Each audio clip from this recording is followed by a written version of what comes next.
Hello mga guys, welcome back to my channel, Just Automotive mga guys. Lulubog ng araw, hapon na po, kailangan natin ng bibili ng pagkain natin. Yun ang mahirap, wala tayong go bag. Yan po yung parating binabanggit sa atin, go bag, para kung ganito po na may sako na, meron pang 3 araw na pagkain.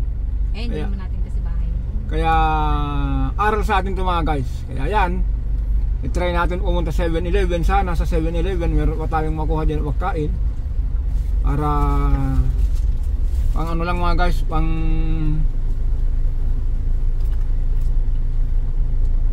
tanggal gutom lang.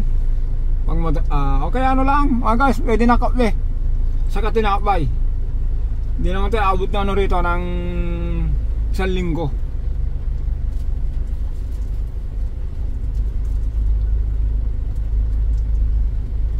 Lalo ng tubig mga guys.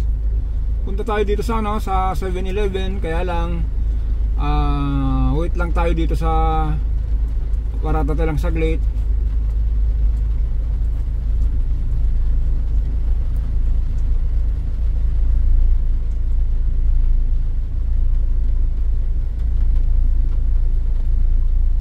Yan mga guys, yung ganito po na baha, hanggat maaari po, kung nakita nyo po yung sitwasyon na ganito na halos magdamag yung ulan, maghapon, kung meron po kayong area na malapit-lapit na mataas, ilikas nyo na po yung sasakyan. Katulad po nito, yung nasa harapan natin, bakanting lote yung pinarkingan niya pero mataas. Yan. Ngayon mga guys, kung mapansin natin sa ating harapan, walang isang makita ni sasakyan ni isa. Dahil lahat ng bahay mga guys may kanya-kanyang paradahan. May aral sila dun sa panahon ng Undoy sa Ulysses. Nag-ano po sila, nag-elevate para meron maparadahan. Yun. Tapos bukas mga guys, o kaya kung kailan po kayo kung halimbawa po na baha po yung sasakyan nyo, kung inaabot po yung makina, yung transmission, huwag nyo munang pandarin. I-check nyo muna po yung electrical. Kung hanggat maaari po, baka pwede po ibaba nyo yung okay, sorry, i-drain nyo yung ATF oil. Tapos yung langis. Malakas po yung agos ng tubig mga guys. Malakas yung current. Si Karen dati nasa nasa McDo. Ngayon dito na sa sa Vista Valley. Yan. Ito mga guys, malalim yung tubig. Kaya paparada tayo rito. Maghanap tayo ng pwedeng makainan. Parking na lang kayo dito. Parada tayo rito, parking tayo rito para po takbo tayo sa sa 7-Eleven. Lakas ng current ng tubig mga guys. Dalawa kayo ni Daddy. Yan. Hanggang dito na lang muna tayo mga guys. Larga tayo sa 7-Eleven. Kita-kita tayo doon. Yan mga guys. Ang lalim dito hanggang Bewang. Una 7-Eleven. Sundan natin yung naglalakad na yon. Doon tayo dadaan.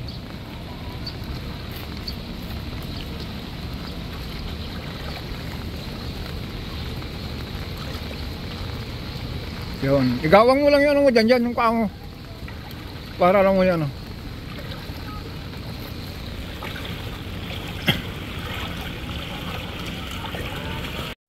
Ayan mga guys. Ang tubig dito, kung nakita nyo po yung naglalakad na dalawa, yung couples na yan, hanggang na, pusod. Ayan puno ng yung Marikina, puno. Doon ko sana dadalhin yung Corolla kanina. Yan.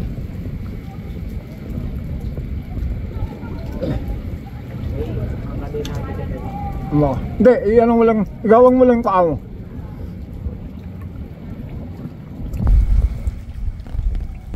Yan, yung Uniqlo. Nauulit yung Undoy. Yung Undoy halos ganito rin.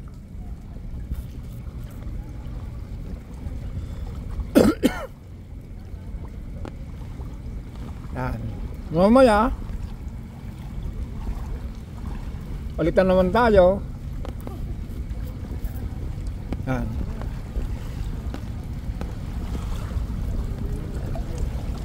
Kaya ulitin ko mga guys, o reminder sa may sasakyan na naubaha, na inabot, huwag munang paandarin.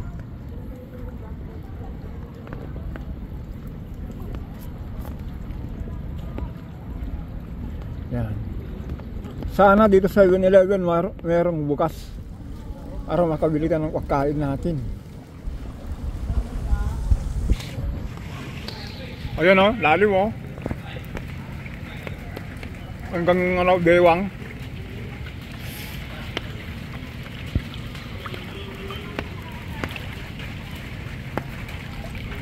Yan.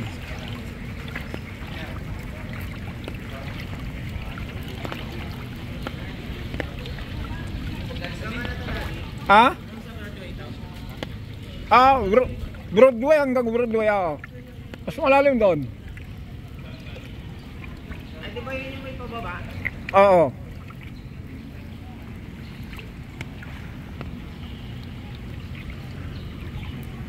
Ang lakas ng ano nito, nandyan oh.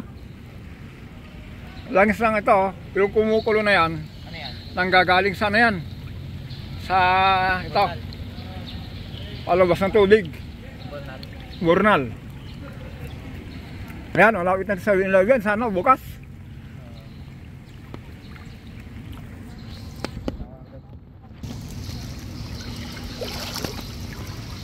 Yan, ito yung SNR hanggang Bewang.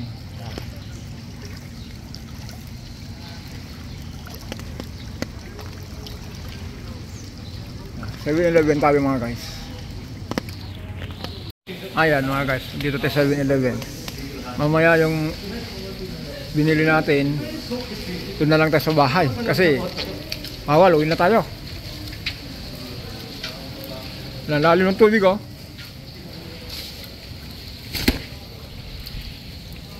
Opa!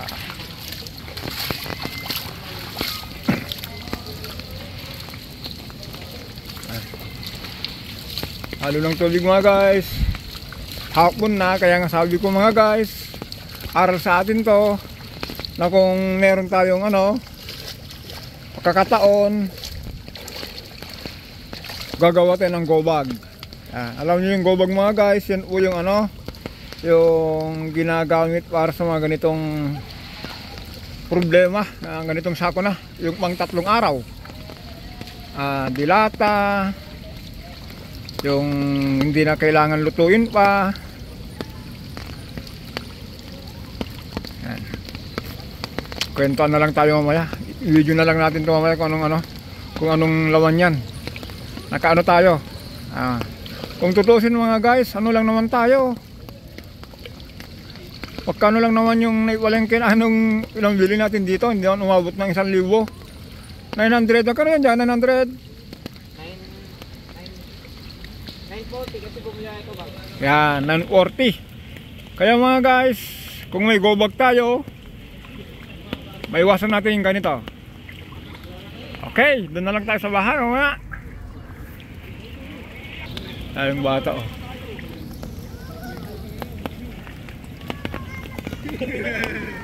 Yan.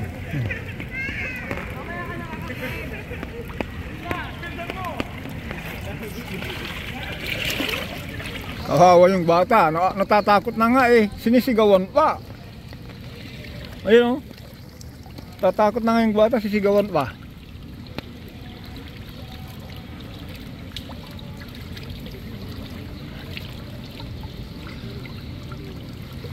Yan, hindi nakikinig, wala kasing go bag. Kung may go bag di may 3 araw pagkain.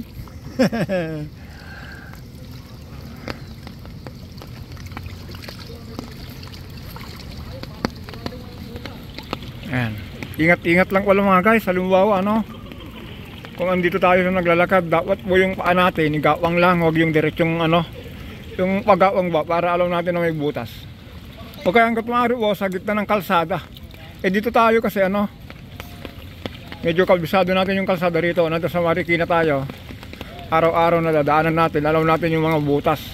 Pero kung dito po kayo sa sa highway, hanggat maaari, gumikna na lang po kayo para hindi nyo po maano yung manhole. Kasi may mga po dito. Yan lalo ng tubig dito sa Kingdom Hall. Pero sa hanggang flooring lang yata.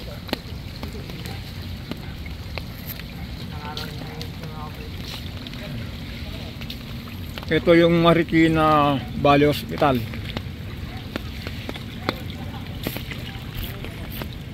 Kaya ulitin ko mga guys, yung parating alaala sa atin, go bag, importante ito. Katulad namin, hindi nakikinig, walang pagkain, biglaan.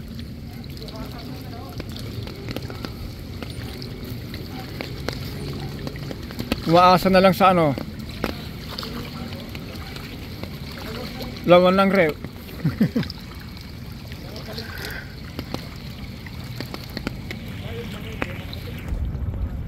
O yan na, baliktad na. Dati ang bike sinasakyan, ngayon hindi na.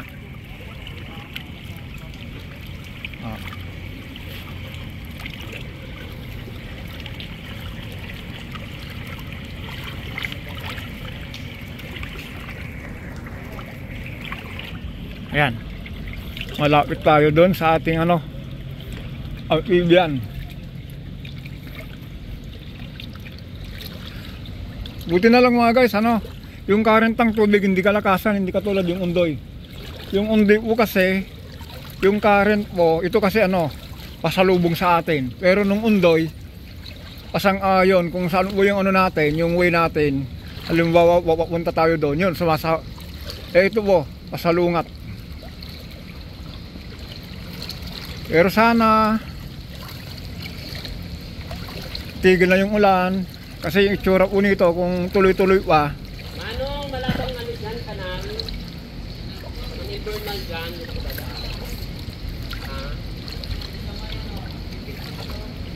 Dyan ba wala? Yan, okay na. Yan.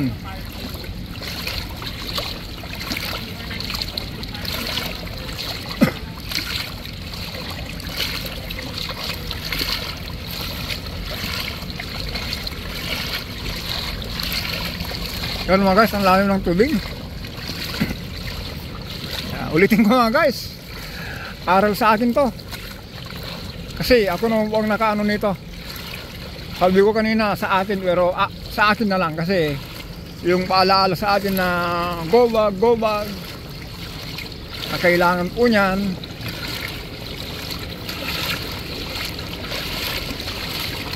Wala tayong go bag. Andun yung ating trooper nag-aantay. Kaya pasalamat tayo kay si Sir at saka si Mabaw na may-ari ng sasakyan andun sa Madrid, Spain. Binigyan tayo ng service dahil sa kanila naman po yung ating hanap buhay.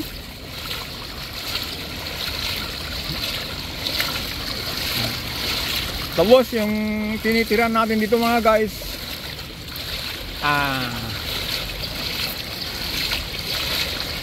binantayan lang natin kasi kailangan ng bantay dahil kanyang sitwasyon. Baka po mabaha dahil yung may-ari nasa ibang bansa rin, nasa Alaska. Kaya kailangan lang ng tayo ay lang.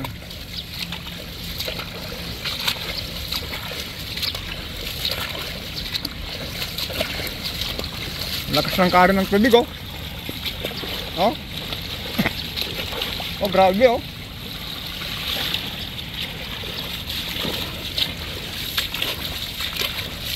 Kami! Baha kami! Ayan guys, kwento na lang tayo sa bahay. Ayan mga guys, ang gagawin natin, punta na tayo dun sa ating lungga, ating binabantayan.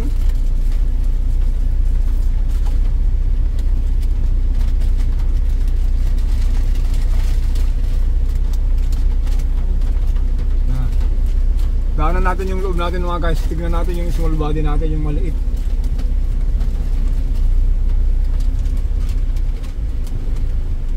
Kala ko lumutang yung kotse.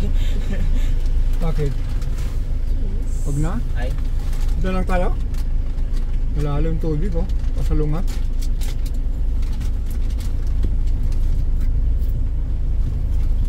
binuksan na. Yes yan ha. Baka di ka nga masusugod sa ospital. Yan mga guys. Ang nakakatakot pa sa mga ganitong sitwasyon mga guys, kung meron tayong mga kasamaan sa bahay na yung mag-emergency problema, yung makasakit.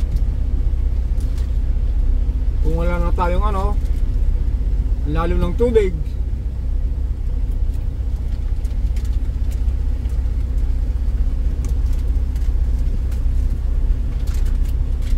Kaya ulitin ko mga guys, aral sa akin to. Wala tayong go bag. Parating paalaala, go bag para sa sakuna. Pero sabi naman ni Mrs., hindi raw sa amin yung bahay, kaya hindi kayo nakapagdala ng go bag. Hindi natin bitbit yung go bag.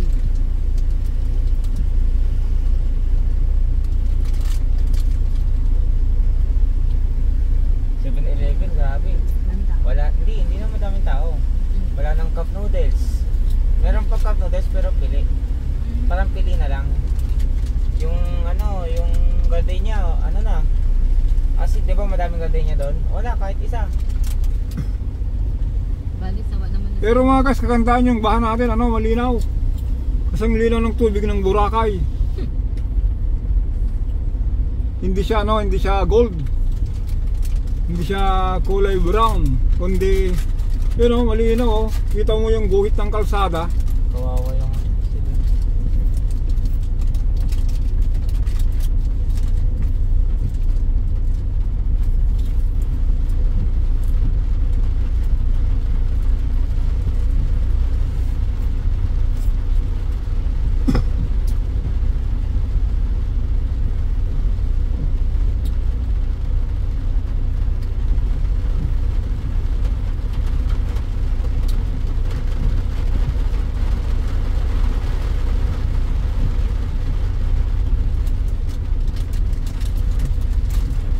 bahay mga guys, parang ghost town, walang nakatira, tahimik.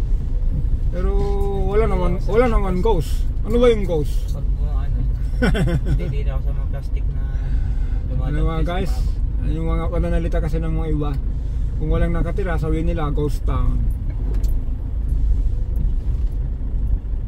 Yung mga iba mga guys, nanonood na lang ng TV, tumatawag sa mga kamag-anak.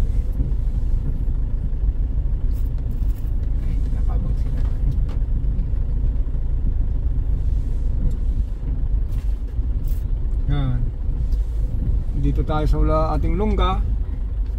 Parating na tayo. Ito na yung gate. Yan si tatay, papasok na yung tubig.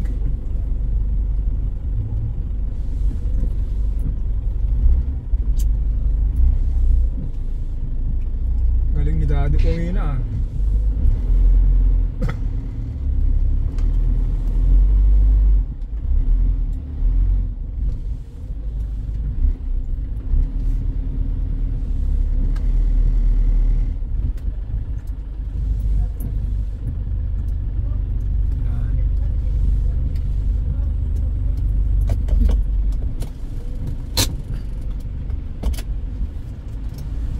Yan mga guys, doon na lang tayo sa loob. Ito yung mga guys, yung kaya sabi ko malinaw yung tubig kasi kitang kita, akala mo nasa Boracay tayo, kasi swimming pool. Ibig sabihin mga guys, itong baha natin galing tubig ulan. Wala ba yung galing bundok. Malinaw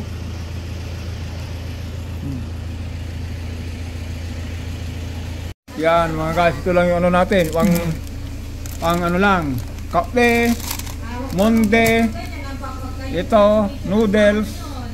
Yan, kaya mga guys, ito lang po yung halagang 900 lang naman. pang tawid gutom. Kaya yan. Ano po ito? Aral sa atin, aral sa akin kasi hindi natin nagamit yung go bag. Kaya dapat mga guys, yung mga ganitong sitwasyon, dapat po may go bag tayo para po ready tayo sa ganitong problema. Ayan. Okay mga guys, hanggang dito na lang po tayo. Punta na lang natin yung trooper. Ayan, eksakto mga guys, kasi yung tubig po hanggang dito, tapos yung niya wood flooring, kaya hindi naabot. Ayan, tuyong tuyo. Ilaw natin, yan. Hindi naabot. Yan. Wala. Tuyo. Kaya yan, hanggang dito lang po tayo mga guys. Yan, ito yung tubig dito sa natin. Yan, ito yung kaya salamat tayo kay ma'am at saka si sir na may-ari nito. And bye-bye na tayo. Bye-bye.